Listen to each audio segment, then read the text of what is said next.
Hey, friendo, Steve here. And Larson. And you're watching Tom Talks Rubbish.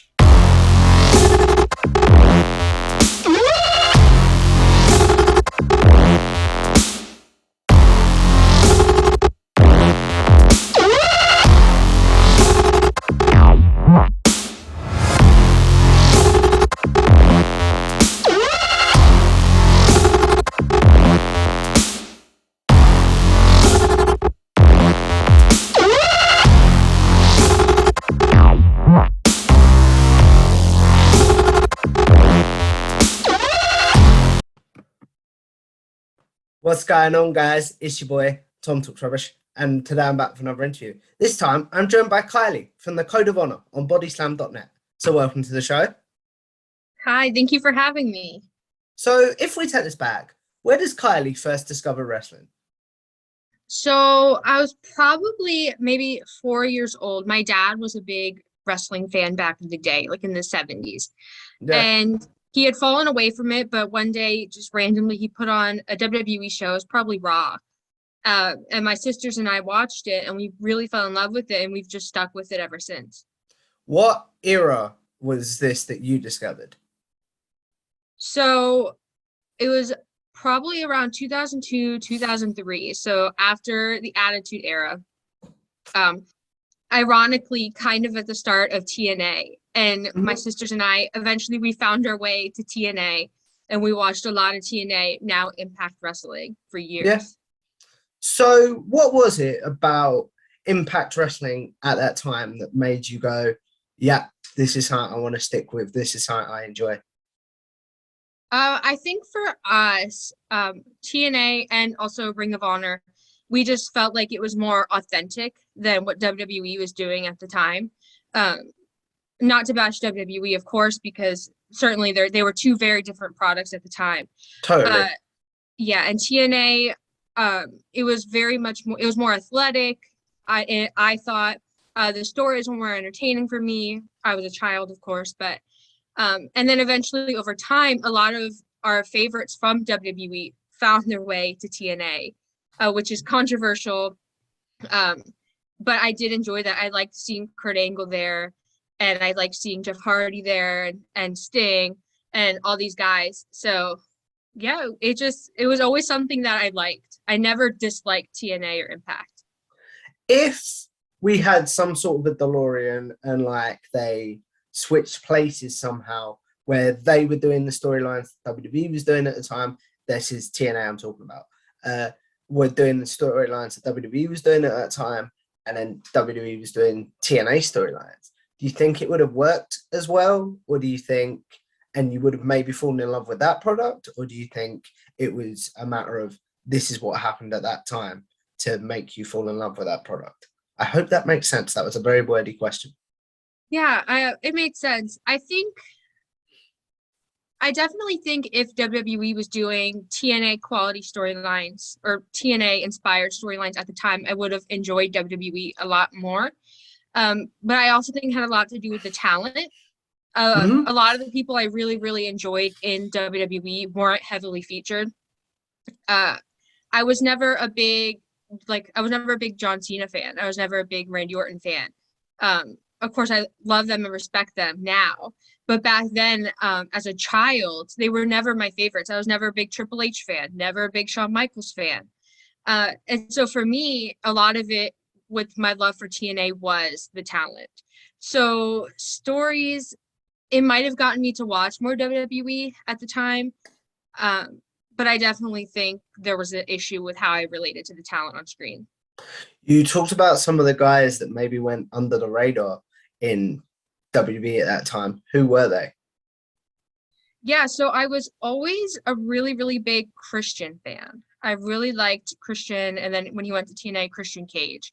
I always liked him more than Edge. I loved Edge, of course, but I always thought that he was more talented, and I thought he related to the crowd better. And as a child, I just remember feeling very, very upset that he wasn't featured. He wasn't world champion. He wasn't always in a championship, like the picture. He wasn't at the main event. Same thing with Matt Hardy. Never understood why Matt Hardy wasn't getting everything that Jeff did. because I was always a big Matt Hardy girl. But of course, they did leave WWE, and now they're both doing great things. So. Mm-hmm. So, did you ever have a gap where you were like, I don't like wrestling at all, or wrestling isn't for me? And maybe what prompted that gap? Yeah, so when probably for a few years in high school, I did get away from it. Mostly because the products that I really, really liked, Impact and Ring of Honor, they weren't doing things that I enjoyed, and WWE wasn't doing anything I enjoyed, and they hadn't been for years, so I didn't even try. But I got back into it probably around 2014, and I actually got back into Japanese wrestling first, and it was because Finn Balor had left. Okay. And I was hearing all this stuff about Bullet Club. And I was like, I don't have no idea what Bullet Club is. So I, went online, I found out what Bullet Club was. I fell in love with Bullet Club. And I watched WWE because Finn Balor was there, and then eventually AJ was there. And there was a period of time, probably from 2015 to 2018, where I'd watched a lot of WWE. And I really enjoyed it because I liked AJ. I liked Seth Rollins. I liked Becky Lynch. I liked Charlotte Flair. I've since fallen out of WWE again. But yeah, that's how I really got back into it. Finn Balor and the shockwave of him leaving Bullet Club. Fair enough. So what drove you away, first of all? Was it just like the pressures of being a teenager and like wanting to be cool? Or was it like, was there something specific that drove you away from wrestling? Yeah, so I was a very busy teenager. I did a lot of things. And for me, at the time, if I was going to watch something, it really had to hold my interest. I had to get something out of it because I didn't have a lot of free time, like a lot of teenagers have. And it was just that I was watching wrestling, and eventually it started to feel like a chore. And I really wasn't into it. My heart wasn't into it because it was boring. And I tried very hard to find either a talent or story or anything I could latch onto, because wrestling had been a part of my life for so many years, and it just wasn't doing it for me. So I just stopped watching it, but then, I got back into it, and here we are. So in 2014, when you discovered Japanese wrestling, how much of Japanese wrestling had you been exposed to before then? And then what other than Finn Balor, what did you see was like some of the biggest differences between Japanese and Western wrestling, we'll call it? Yeah, so all of the Japanese wrestling that I had been exposed to came through their partnerships with American companies. And I had seen some Japanese, like All Japan, and I had seen some Dragon Gate and things on YouTube when that came out in 2005. But before that, I hadn't seen any.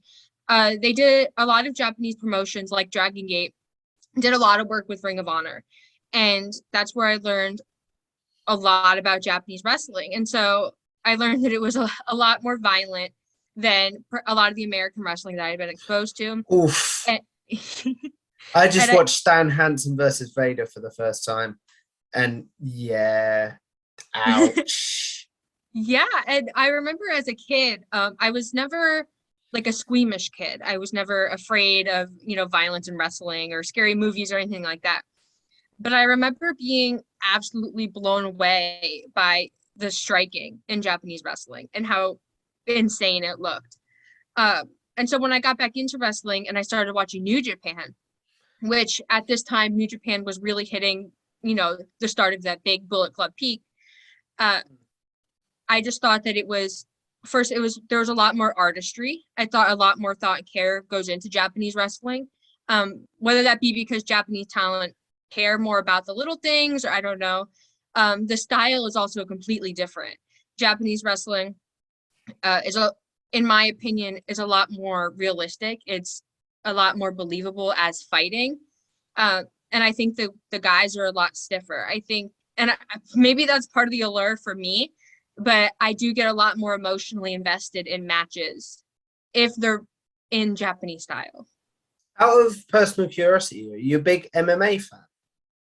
Yes, I am a big MMA fan. I don't know if anybody knows this. I don't ever really talk about UFC or Bellator or anything on my Twitter or my socials, but yeah.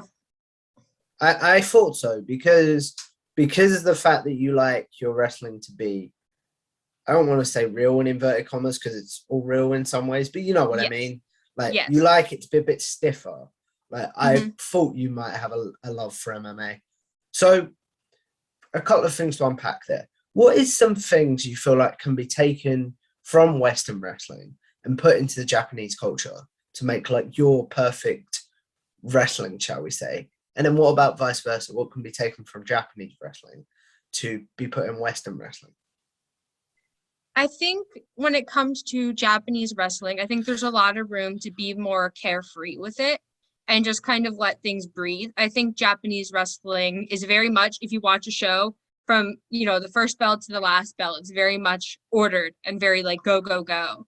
And I think Western wrestling, there's periods where things can breathe and stories don't have to be so intense and serious all the time. So I think Japanese wrestling, in terms of pacing and things like that, can learn a lot from Western wrestling. And I think Western wrestling at the same time can learn from Japanese wrestling how to make things look cleaner, how to sell things in a way that doesn't look silly or doesn't look like bad acting. I think, and maybe this is controversial, I think a lot of wrestlers in the United States in particular are not skilled at selling at all, not in the way that Japanese or British wrestlers are. So I think that's something they can learn. What about like when it comes to MMA? What do you feel like has been taken from wrestling to maybe make it more performance side? And then what do you feel like has been taken from MMA and wrestling to make it more believable, shall we say? Yeah. I think UFC, if you watch UFC in particular, not so much Bellator, but UFC, there's a lot more character stuff. And I feel like MMA fighters now really adhere to a character or an image that they've created for themselves than they did back in the day. If you look at guys like, and it's the popular example, Conor McGregor, Yeah. that character is an exaggerated version of himself in the same way a lot of wrestlers, their character is an exaggerated version of themselves. And it's made him immensely successful. And I think a lot of MMA fighters have tried to emulate that. And, if you look at Ronda Rousey, it worked to her success too. And I think wrestling, taking from MMA, I think a lot of grappling. I think sort of the small technical things, making things make sense, making a hold make sense. I think just sort of the small things, the small details of MMA or mat wrestling or even boxing, those sort of combat sports. I think wrestling has really drawn a lot from them to make the fights feel like they're more than just orchestrated choreography. Yeah. So where are you in your fandom currently? Do you get more excited for wrestling events or MMA events? I would say I get more excited for wrestling just because in my opinion, and I know this is controversial, I feel like MMA is in a slump. I think women's MMA is doing incredible. I think following, Ronda Rousey moving to the WWE, I definitely think women's MMA has been on the rise. And I do enjoy watching those fights. I love Chris Cyborg. I love Amanda Nunes, so on and so forth. But I do think MMA as a whole, as a sport, I think a lot of the interesting fights, interesting matchups that could happen aren't happening, if that makes sense. Yeah. And I just, whether that's because of money or scheduling, I don't know. But every time UFC releases a card, I'm like, I don't want to pay for the pay-per-view to see it, or like fight nights on ESPN Plus. I don't want to see it. I don't want to waste my time because it's not something I want to see. Okay. So what can MMA do to draw you back as a fan? And what is wrestling currently doing to keep you engaged as a fan? Yeah, I think MMA has become very political, not in like a government sense, but I think like the politicking behind the scenes in MMA has been a detriment to the sport. Maybe that's something else they've taken from wrestling. Yeah.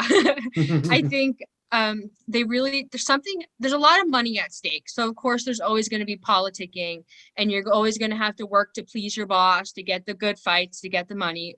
I get it. But I think it's harming the sport having these public fights on Twitter about, oh, I wanted this rematch, but Dana White said no.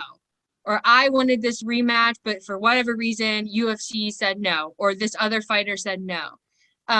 So I think something has to happen there where fans can get these big fights and it doesn't feel like they're constantly having to watch uninteresting fights to get one good fight every show.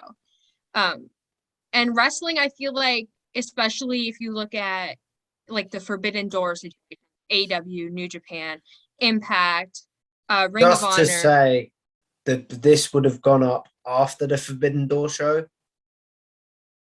Oh, I'm gonna be at Forbidden Door. I'm excited Really? for it.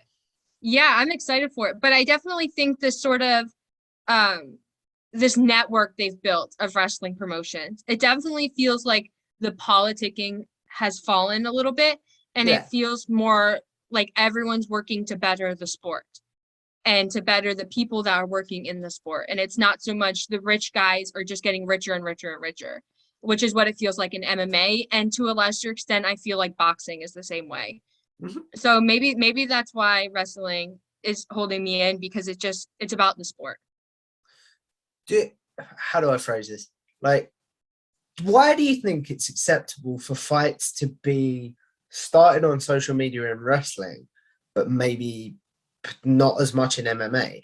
Do you think it's because we all know it's a show? Not to lead the question, but yeah, I definitely think wrestlers, when they start like a feud or even conflict with like the bosses of wrestling, like Tony Khan or Vince McMahon or Scott D'Amore, anything like that, I definitely think wrestling fans approach that knowing that it's going to be part of a story or it's going to lead to something.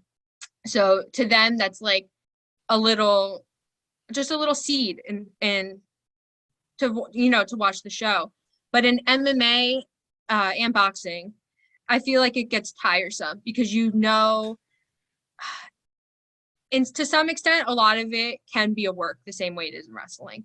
But I think when fighters have been asking for a fight for a long period of time and it's not happening, and then you have people like, and, I don't want it to sound like I'm bashing Dana White all the time, but just for an example, Dana White saying this fight's not going to happen because X person said this thing, or, other people saying, oh, this fight's not going to happen. And it's just that type of fighting is it's just boring.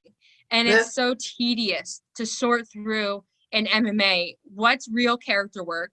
Like, is this Conor McGregor being a character, or is this Conor McGregor being actually serious that he's mad about this thing? Whereas and it's it not can as translate exciting. A lot better in wrestling. It's not as exciting as it is in wrestling because those aren't stories. Like in wrestling, that would work as a story. In MMA, it's just like, I'm not getting anything I want and I'm not going to get it. Do you think MMA needs to learn from the Vince McMahon adage of don't tease something unless it's going to happen? I definitely think so. I think MMA and UFC has definitely succeeded at that, at teasing things that aren't going to happen or making it seem like something's going to happen that isn't going to happen. Like to throw it back, the Chris Cyborg Amanda Nunes rematch before Chris Cyborg left UFC and went to Bellator. I think a lot of fans were convinced that was going to happen, and I think UFC definitely leaned into it, that was going to happen, that we were going to get this big rematch at, a higher weight class like 155 or 160, a weight class Chris Cyborg, naturally fits into. But it didn't happen, of course, because there was issues with UFC, issues with contracts, so on and so forth. And I definitely think UFC relies a little bit too heavily on buzz from potential matchups than actually doing matchups that fans want to see and would pay for. Okay. So if we move on to your work in the wrestling media, how were you first involved in the wrestling media? Yeah, so I had met a few friends who worked in wrestling media, but I had never wanted to get involved in it. I work professionally as a writer. I'm a ghostwriter, but I had never wanted to make wrestling my job, if that makes sense. I didn't want it to feel like a chore the same way it did in high school. I know what you mean. But Cassidy Haynes from Body Slam really needed people to work for Body Slam, doing writing, podcasting, so on and so forth. So I decided to give it a shot because I figured worst comes to worst. I'll start a podcast, or I'll guest on a podcast, or I'll do some writing or whatever, and I can always drop it because Cassidy, he's a great guy, and he would always make sure I put great guy. myself first. Like, I hate to plug, but like, he's basically, what's the word? Holding my hand through our show at the minute, because I do not know what the F I'm doing. Yes, he's a great guy. He really knows a lot about wrestling. So if any of you watching this ever see Cassidy, talk to him about wrestling. He knows a lot. But then I started, I did some news writing, and then I moved into podcasting. My first podcast ever was an interview with Josh Woods. I did it with Jaychel. It was my first time on wrestling media, and it was either, was it Josh Woods, or it was Josh Woods or Dak Draper. I can't remember which one, but I was super excited because I'm a big Ring of Honor fan. And so we did that, and then I did a couple other interviews, and I was like, I really enjoy this. So myself and Jaychel and Haley started ADHdIVA'S, and we really enjoyed doing that. Our chemistry was really great.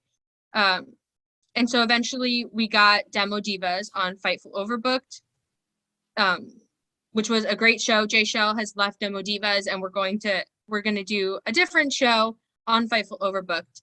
But yeah, that's basically, it all happened so fast. Right. So a lot to unpack there, if you don't mind. So when it comes to like your chemistry with your co-host Jaychel and Haley, was that something that was apparent straight away, or did it take time to work on your chemistry? It was apparent straight away. So we were in a group chat, and it just became clear that Jaychel and I had a lot in common. So we started texting, and we have a lot of the same ideas about wrestling. And then she introduced me to Haley, and Haley and I are so similar in a lot of ways. So our on-screen chemistry is definitely real, and it's definitely a reflection of our friendship and how much we have in common, how much we respect each other, how much we adore each other. So I think in wrestling media, you do have to have that chemistry to succeed. Mm-hmm. How different is like your on camera to your off camera chemistry? Say like you go out to a bar or something, or you just have a video chat to have a video chat. How different is your off camera chemistry to your on camera chemistry with the girls? So on camera, I think we're a lot more professional. I think we really have to work to keep each other in line, because off camera, we're very chaotic. We're a mess all the time, but it's always a good time. We're always joking with each other, just laughing a lot, and that's not good for podcasts. So our on-camera chemistry, we definitely get along, and I think it comes across that we're friends. But there are moments where if you watch any of our podcasts where you'll see someone just like giving everyone a look, like, come on, rein it in. Fair enough. So if basically like Jaychel's left Demo Divas, for example, how do you feel like that's going to affect the show in the future? Is it just going to be you and Haley, or are you planning to bring on another co-host? Like, yes. So what's the plan, basically? Yeah. So Jaychel, she told us that she was leaving. She's having, she's going to college. All these big life things are happening for her. So big love to her if she's watching this, by the way. Yeah, super proud of her. So Haley and I, we were debating whether we would continue Demo Divas or if we would do a different show. So Jeremy Lambert pitched to us the idea of doing a show with Kate. I don't know what her Twitter handle is, but follow her. Kate does a bunch of stuff on Fightful. She does. I wish I knew it off the top of my head, but I really don't. Yeah, but you can find her on Twitter. Everyone watching should follow her. And we were like, oh, of course we want to do a show with Kate. And Kate was so on board with the idea. We're not sure what the show is going to be yet, because while we're recording this, all this stuff happened very recently. And I'm a graduate student, and I have finals, and we haven't had time to sit down and really talk about it. But it's definitely going to be different than Demo Divas. And just stay tuned. Okay, we may know by the time this goes out. I'm not going to lie. But hopefully everyone likes it. If I'm sure they will. You girls have some really great projects and projects that I personally enjoy. I'm not going to lie. Oh, thank you. So, if the cake conversation hadn't happened, and if it was just you and Hayley doing a show together, do you think that would work? Or do you think your chemistry is such that you need maybe a third person to bounce off of? I think it definitely would have worked. And the reason I know that is because a few weeks before Jaychel had to leave Demo Divas, Hayley and I did a live episode of Demo Divas ourselves, just the two of us, and it worked great. I think our friendship, me, Hayley, and Jaychel, is such that any combination of us works. Personally, professionally, whatever. I think we're all so similar that it doesn't really matter who it is. And I think Hayley and I share the same interests in wrestling. I think we have the same perspective on wrestling and the same perspective on life. So I think it definitely would have worked. Okay, the big question. Out of your two co-hosts, who do you think you had the best chemistry with? That's such a difficult question because I feel like the first person I ever worked with was Jaychel. And we had great chemistry off the bat. We did so many things together and it just worked every time. I feel like Hayley is more like subdued. She's a little more like when I did my interview with her, I'd call her reserved. I'm not gonna lie. Yeah, she's more she likes to listen and then sit and think and then give a response, which is great. And I think that works with me because I'm a talker. I love to talk and I could talk about wrestling for ages and ages. So I guess it depends on what the project is. If you need two people to talk a mile a minute, me and Jaychel. If you need a dialogue, then me and Hayley. Okay. So how does the Code of Honor then come into your life with Kyle Sparks? Yeah, so Kyle had pitched the idea for a Ring of Honor podcast. And he was looking for anyone at Body Slam who knew a lot about Ring of Honor, had watched Ring of Honor. And this was before Ring of Honor had done Final Battle. So this was before we got news that they were releasing everybody in closing. So I said, I know. So this was at the start of 2020 then? Yeah, this was. Oh, wait, no, the end of 2021. Yeah, this was, I don't remember. It was a couple months probably before Final Battle. Because we had been planning this Ring of Honor podcast, and then, of course, all this happened. But I said, I know a lot about it. I had watched it since I was a kid. So we agreed to do it. So we started the podcast. And we weren't sure where we were going to go with it. If we were going to do history, or because, of course, then Ring of Honor closed, and we were convinced it was never coming back. And then Tony Khan, of course, bought it. And so we were like, I guess we got to keep going with this podcast now. So that's just basically how it happened. We had an idea, and then our idea got squashed, and then it just got brought back to life. So for people that may not know, for now, until we get some, what's the word, like more Ring of Honor live stuff, what is the plan for Code of Honor? Yeah, so we definitely want to do more history stuff. So Kyle, he is a longtime wrestling fan. He's watched Ring of Honor since like the first episode. He's been to a ton of shows. He's a major wrestling historian. I cannot give him enough credit for being a wrestling historian. So there's a lot of things. Back when Ring of Honor started, I was young. So there's a lot of things that I don't really remember.